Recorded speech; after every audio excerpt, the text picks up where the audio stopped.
Password നിങ്ങൾക്ക് നഷ്ടപ്പെട്ടിട്ടുണ്ടെങ്കിൽ അത് നമുക്ക് നിമിഷ നേരം കൊണ്ട് വീണ്ടെടുക്കാൻ സാധിക്കും. അതിന് പറ്റിയ വളരെ നല്ലൊരു സെറ്റിംഗ്സ് ആണിത്. കൂട്ടുകാർ, ഈ ചാനൽ ഒന്ന് സബ്സ്ക്രൈബ് ചെയ്ത് വെക്കാൻ മറക്കല്ലേ. അതുപോലെ തന്നെ രാജേഷ് കെ കോട്ടയം എന്ന ഇൻസ്റ്റാഗ്രാം ID ഫോളോ ചെയ്ത് വെക്കാനും മറക്കല്ലേ. നമുക്ക് നേരെ വീഡിയോയിലേക്ക് പോകാം. അതിനായി ഫോൺ ഓപ്പൺ ചെയ്യുക. ആപ്ലിക്കേഷൻ എല്ലാം വന്നതായി കാണാൻ സാധിക്കും. അവിടെ ഗൂഗിളിന്റെ ഐക്കൺ കാണും, അതിലൊന്ന് ക്ലിക്ക് ചെയ്ത് കൊടുക്കുക. അതോടെ ഗൂഗിൾ ഇങ്ങനെ ഓപ്പൺ ആയി വന്നതായി കാണാൻ സാധിക്കും. അതോടെ നിങ്ങളുടെ അക്കൗണ്ടിന് റൈറ്റ് സൈഡിലായി നിങ്ങളുടെ അക്കൗണ്ടിന്റെ ഒരു പ്രൊഫൈൽ കാണാൻ സാധിക്കും. അവിടെ ഒന്ന് ക്ലിക്ക് ചെയ്ത് കൊടുക്കുക. അതോടെ അക്കൗണ്ട് ഇങ്ങനെ ഓപ്പൺ ആയി വന്നതായി കാണാൻ സാധിക്കും.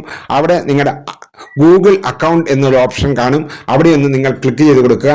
അതോടെ അവിടെ ഇങ്ങനെ വീണ്ടും വന്നതായി കാണാൻ സാധിക്കും.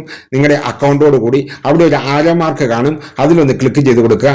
അതോടെ നിങ്ങളുടെ എല്ലാ അക്കൗണ്ടും അവിടെ വന്നത് കാണാൻ സാധിക്കും. നിങ്ങൾ ഏറ്റവും കൂടുതൽ ഉപയോഗിച്ച അക്കൗണ്ട് ഏതാണോ അത് നിങ്ങൾ ക്ലിക്ക് ചെയ്ത് കൊടുത്ത് അതൊന്ന് ഓപ്പൺ ആക്കുക. നിങ്ങൾക്ക് ഒരു അക്കൗണ്ട് ഉള്ളെങ്കിൽ അത് ക്ലിക്ക് ചെയ്ത് ഓപ്പൺ ആക്കിയാൽ മതി.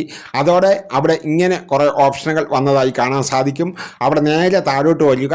അവിടെ സെക്യൂരിറ്റി ആൻഡ് സൈനിങ് എന്നൊരു ഓപ്ഷൻ കാണും, അവിടെ ഒന്ന് ക്ലിക്ക് ചെയ്ത് കൊടുക്കുക. അതോടെ വീണ്ടും കുറേ ഓപ്ഷനുകൾ വന്നതായി കാണാൻ സാധിക്കും. അവിടെ നേരെ താഴോട്ട് വരിക.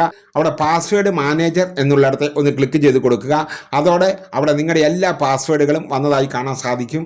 അതോടെ അവിടെ നിങ്ങളുടെ എല്ലാ അക്കൗണ്ടുകളും വന്നതായി നിങ്ങൾക്ക് കാണാൻ സാധിക്കും. അവിടെ എൻ്റെ 7 അക്കൗണ്ടുകളുണ്ട്. ഞാൻ അവിടെ ക്ലിക്ക് ചെയ്തു.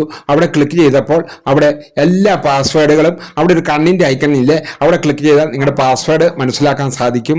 അതുപോലെ നിങ്ങൾക്ക് ഇതുവരെ നഷ്ടപ്പെട്ട എല്ലാ പാസ്വേഡുകളും ഇങ്ങനെ നിങ്ങൾക്ക് വീണ്ടെടുക്കാൻ സാധിക്കും. ഈ വീഡിയോ ഇഷ്ടമായെങ്കിൽ സബ്സ്ക്രൈബും ലൈക്കും ഷെയറും ചെയ്യാൻ മറക്കല്ലേ.